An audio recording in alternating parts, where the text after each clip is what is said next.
Bonsoir à tous, bienvenue à cette session d'information. Voici les titres de l'actualité de ce lundi 17 juillet. De nouvelles mises en place au sein de la police nationale congolaise. Le commissaire Blaise Kilimbalimba remplace le commissaire Silvano Kasongo à la tête de la ville de Kinshasa. Et puis, à la une également, à l'international en Zambie, la croissance économique connaît un ralentissement depuis le début de cette année 2023. Bonsoir à tous, des nominations et de mise en place au sein de la police nationale congolaise. La ville de Kinshasa a un nouveau patron de la police. Il s'agit du commissaire Blaise Kilimbalimba. Il remplace à ce poste le commissaire provincial Silvano Kasongo.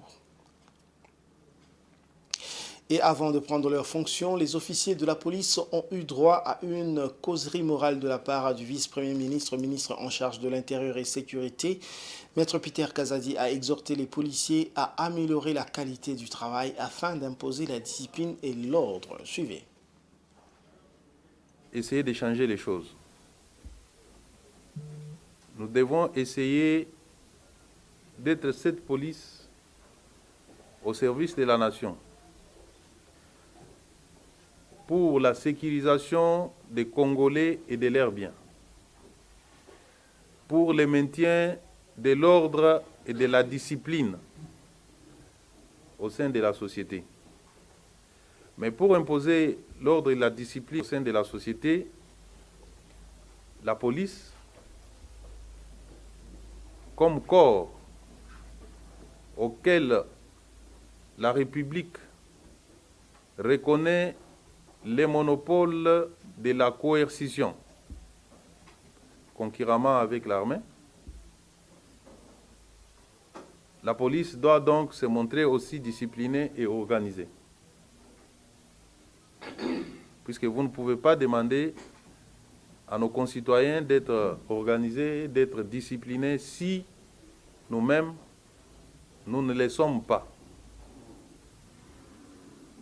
Voilà pourquoi moi, en tant que ministre de l'Intérieur, de la Sécurité, je me suis imposé aussi cette discipline de rester dans la limite de mes attributions, de faire que ce que la loi me laisse la possibilité de faire, m'interdire d'utiliser mon statut, mon positionnement pour obtenir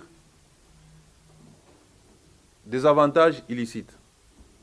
Pour que vous les sachiez, c'est une discipline que je me suis imposée. Je n'userai pas de ma position pour obtenir des avantages illicites.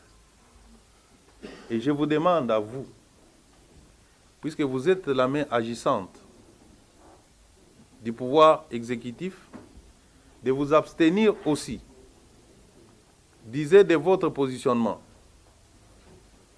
pour obtenir des avantages illicites ou forcer les gens à commettre ce que la loi interdit. Le président de la République, Félix Tshisekedi, a pris part dimanche dernier à Nairobi, au Kenya, à la réunion de coordination des communautés économiques régionales. Dans son allocution, le président Tshisekedi a fait part des prouesses réalisées par la SADC dont il est le président en exercice. Il a par ailleurs insisté sur l'intégration régionale sur le continent africain comme clé du développement du marché financier. Jojo Moulamba pour de plus amples détails. C'est pour évaluer l'intégration régionale au sein de blocs sous-régionaux que les 5 présidents de communautés économiques régionales se sont réunis à Nairobi au Kenya. Il s'agit du président de la CEDEAO Bola Tinubu, son collègue du pays Saolo Saïdia, du président Ali Bongo et président en exercice de la CEIAC, du président Abdel Fattah al-Sisi pour l'UNEPAD et du président de la République démocratique du Congo et président en exercice de la SADC Félix Tshisekedi. Dans sa communication, le président de la RDC a souligné que le développement et l'extension du marché économique africain reposent sur l'intégration régionale. Je voudrais souligner que l'intégration économique continentale reste la stratégie clé qui nous permettra d'étendre nos marchés, d'élargir l'espace économique du continent et de récolter les bénéfices des économies d'échelle pour la production et le commerce. Cependant, il faut dire que cette réunion a été marquée par l'appel du président de la Commission de l'Union africaine à la ratification des instruments juridiques ad hoc par le pays retardataire. Le même appel a été lancé par les hôtes, le président William Ruto et le président de l'Union africaine Azali Assoumani. Pour sa part, Félix Tshisekedi a appelé ses pairs à redoubler d'efforts pour réaliser le rêve d'intégration régionale. Je crois que le rêve d'intégration de l'Afrique est non seulement réalisable, mais aussi qu'il peut et doit être accompli dans un délai le plus court. Je lance donc un appel à vous tous pour que nous continuions à relever les défis identifiés et à mettre en œuvre les recommandations qui ont été formulées afin de garantir que nous progressions davantage dans la réalisation de nos objectifs communs d'intégration. Du reste, le chef de l'État a profité de sa présence à Nairobi pour s'entretenir avec son homologue kényan William Ruto sur la situation sécuritaire dans l'est de la RDC, rapporte la présidence. Un massacre de plus au Nord Kivu. Les rebelles du M23 ont tué 11 civils dans la nuit du 15 au 16 juillet.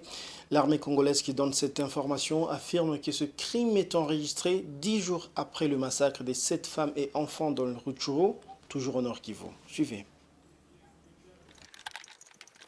Les populations de Bokumbo et des localités environnantes se sont réveillées avec cette horrible nouvelle, le massacre de 11 civils par l'armée rwandaise et le M23. Ils ont donné la mort à ces jeunes Congolais après les avoir utilisés comme porteurs. C'est le massacre de Tro dans la province du Nord Kivu. Cette tuerie intervient après celle perpétrée au début de ce mois par le M23 et qui a coûté la vie à 7 femmes et enfants à Bushugu, dans le groupement de Tongo, toujours en territoire de Rutshuru. Dans leur communiqué, les FARDC décrit le fait que les terroristes du M23, au lieu d'observer le cessez-le-feu et le cantonnement imposé par la feuille de route de Luanda et les décisions du sommet de Nairobi, s'obstinent à défier les institutions régionales et la communauté internationale par la perpétration de crimes de guerre et les crimes contre l'humanité dans les territoires sous leur contrôle. L'armée congolaise promet de rester vigilante même si elle jure de vouloir respecter la trêve en vue de donner la chance à la paix, dit-elle. Comment relever le niveau et la qualité de la justice en République démocratique du Congo? À l'occasion de la Journée internationale de la justice, les professionnels de la pratique du droit constatent le dysfonctionnement dans la justice en RDC, une réalité qui pose un grand nombre de défis aux dirigeants congolais. C'est un reportage de Rachel Misenga et Giscard Tamba. S'il y a un bémol à mettre sur mon bilan, je ne suis pas satisfait du bilan dans les domaines de la justice. J'ai beaucoup compté sur le pouvoir judiciaire, comme on l'a dit dans la Bible, la justice élève la nation. Malheureusement, dans notre cas, la justice détruit notre nation, a déclaré le président de la République, Félix-Antoine Tshisekedi, alors qu'il répondait aux questions du Congolais transmises par l'intermédiaire du bureau du porte-parole du président. Il dit avoir beaucoup investi dans ces domaines, mais il considère que la justice pourrait être considérée comme la tache d'huile sur son premier quinquennat. Il a haussé les tons devant les anciennes unités de magistrats ainsi que les nouvelles unités les vendredis derniers au cours de l'hémicycle de la Chambre basse du Parlement pour dire il veut une justice qui assure et rassure et lutter contre les antivaleurs, la corruption et autres. C'est avec beaucoup de regrets que Maître Gauthier Moussiana, avocat au barreau de Kinshasa-Gombe, confirme le dysfonctionnement de la justice en République démocratique du Congo. Si le président de la République reconnaît effectivement que la justice va mal, mais en ce jour, nous ne pouvons que lui dire que, monsieur le magistrat suprême, ce que vous avez dit est vrai, la justice va mal. Il faut donc chercher les mécanismes pour que la justice soit rendue au peuple qui l'attend. Parce que c'est cela qui va élever effectivement la nation, comme il est dit. Et c'est l'état des droits que le magistrat suprême prône. Dans l'état des droits, c'est l'application de principes et l'application de droits. Ça ne marche pas. Les décisions qui sont rendues surprennent. Les acteurs dans ce métier, dans cette profession, déçoivent. Puisque le mal est déjà là, quelle piste de solution? Maître Gauthier Moussiana répond. La loi, c'est la répression. Elle s'impose à tous. Les pistes de solution sont simples. Parce que certains diront, c'est d'abord le paiement du magistrat. Non. Je pense que là, Ça avait même en second lieu. Les magistrats doivent d'abord prendre conscience du travail qu'il a à faire dans la société. Le magistrat suprême ne doit pas se limiter à décrier. Il a le pouvoir de sanctionner. Il a le pouvoir contraignant de sanctionner les magistrats qui se comportent mal. C'est cela aussi son rôle. La justice élève une nation, que chacun prenne ses responsabilités. Parlant justement de la justice, sachez que la famille du défunt député Chérubin Okende saisit la justice. Une plainte contre inconnu a été déposée au parquet de grande instance de Kinshasa-Gombe.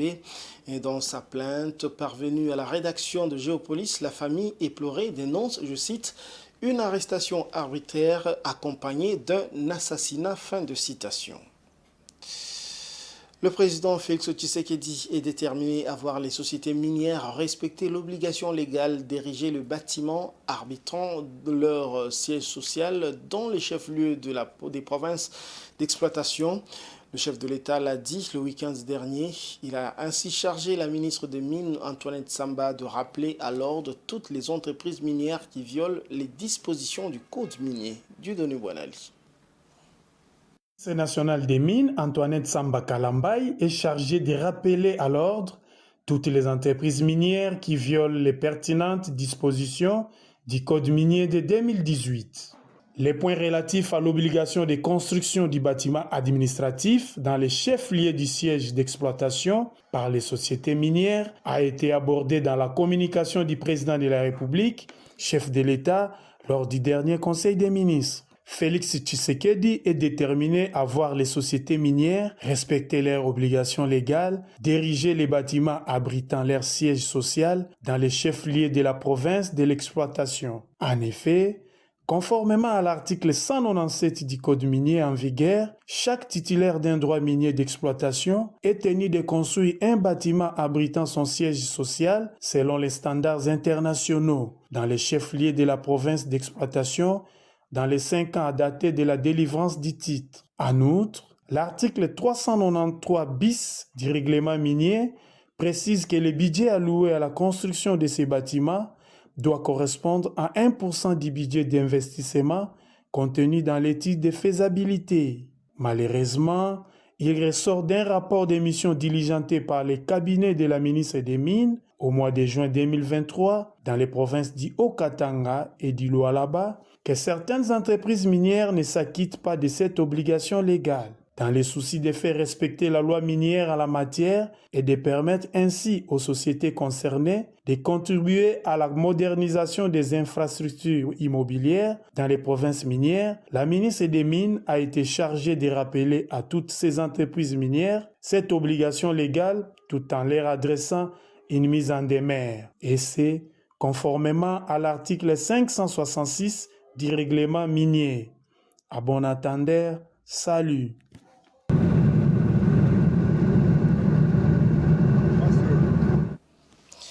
De Kinshasa, rendons-nous à présent dans le Haut-Katanga où l'ambassadeur chinois accrédité en RDC est en visite, c'est dans la ville de Lubumbashi. Zhao Bin séjourne dans le Haut-Katanga dans le cadre du renforcement de relations diplomatiques et commerciales entre son pays, la Chine, et la RDC. Et il a été l'hôte ce lundi du gouverneur de province Jacques Kiabula Katwe. Suivez. C'est dans la matinée de ce lundi 17 juillet 2023 que le nouvel ambassadeur de la Chine en République démocratique du Congo est arrivé à Lubumbashi. Aussitôt après son accueil à l'aéroport international de la Loano par le ministre provincial de l'Agriculture, Ars Joseph Kayumba, l'ambassadeur Zhao Bin a été reçu par le gouverneur Jacques Kiabula Katwe. Les échanges entre les deux personnalités ont porté sur les renforcements des relations commerciales entre la Chine et la RDC. Le Haut-Katanga abrite en effet une forte communauté chinoise opérant en majorité dans les secteurs miniers. Et j'ai choisi la Haute-Katanga comme une escale importante de ma première sortie de Kinshasa parce que la province a des relations de coopération fortes avec la Chine. L'objectif de ma visite est de voir comment encore renforcer davantage cette relation de coopération existant si heureusement entre nos deux pays. A noter qu'il s'agit là de la toute première visite des Aobin en dehors de Kinshasa depuis sa nomination il y a plus d'un mois comme ambassadeur de Chine en RDC. L'actualité, c'est également en dehors des frontières congolaises. Place à la page internationale.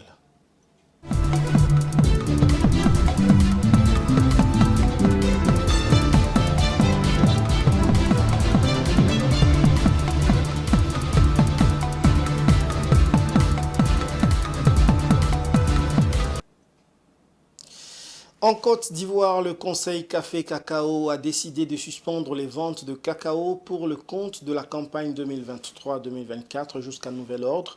C'est ce qu'a révélé le responsable de cet organisme public qui se confiait à Reuters ce week-end dernier. Cette suspension des ventes intervient à un moment où les cours de cacao sont à hausse. Jojo Moulamba. La Côte d'Ivoire suspend les ventes à terme de cacao pour la saison 2023-2024.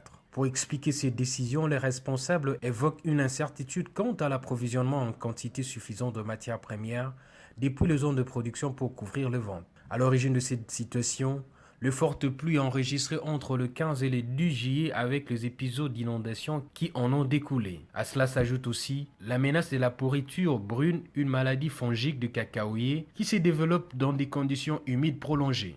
D'après le Conseil Café Cacao, cette maladie se propage déjà dans de nombreuses plantations. Du reste, cette suspension de vente intervient à un moment où les cours du cacao sont en hausse. Sur fond d'inquiétude sur l'offre, la tonne de fèves a atteint son plus haut niveau depuis 46 ans sur le marché à terme de l'Intercontinental Exchange à Londres. L'on peut retenir que le cacao est le principal produit agricole d'exportation en Côte d'Ivoire. Dans ces pays d'Alassane Ouattara, les conditions météorologiques jouent un rôle important dans le flux de commercialisation de la matière première. Rendons-nous à présent en Zambie pour parler de sa croissance économique qui est au ralenti depuis le début de cette année 2023. Selon le plan budgétaire publié par le ministère des Finances dimanche, l'économie zambienne ne devrait croître que de 2,7% en 2023 contre 4,7% pour l'année précédente. C'est un commentaire de nos confrères d'Africa News. La croissance économique de la Zambie devrait ralentir en 2023. Selon le plan budgétaire publié par le ministère des Finances dimanche, la restructuration de la dette est en bonne voie, mais l'économie zambienne ne devrait croître que de 2,7% en 2023 contre 4,7% l'année précédente. Une situation due aux contractions des secteurs miniers et énergétiques qui pèsent sur la croissance. Après des années de négociations, la Zambie a conclu un plan de restructuration de la dette avec le Fonds monétaire international, FMI, devant permettre aux pays en défaut de paiement depuis 2020 d'économiser 7,65 milliards de dollars d'ici 2026. Le plan budgétaire prévoit une croissance de l'économie zambienne de 4,8% en 2024, de 4,3% en 2025 et de 5,0% en 2026 sur la base de l'amélioration des conditions macroéconomiques et de la mise en œuvre des réformes. La dette extérieure de la Zambie a atteint 20,9 milliards de dollars à la fin de 2022. Le conseil d'administration du FMI a approuvé un décaissement immédiat de 189 millions de dollars en faveur de la Zambie à la fin de la semaine dernière. Fin de cette édition, mais avant de la boucler complètement, le rappel de différents titres. De nouvelles mises en place au sein de la police nationale congolaise. Le commissaire Blaise Kilimbalimba remplace le commissaire Silvano Kasongo à la tête de la ville de Kinshasa. Et puis, vous l'avez suivi à l'international en Zambie, la croissance économique connaît un ralentissement depuis le début de cette année 2023. Ce journal est complètement terminé. Merci de l'avoir suivi et bonne suite de programmes sur Géopolis Télévision.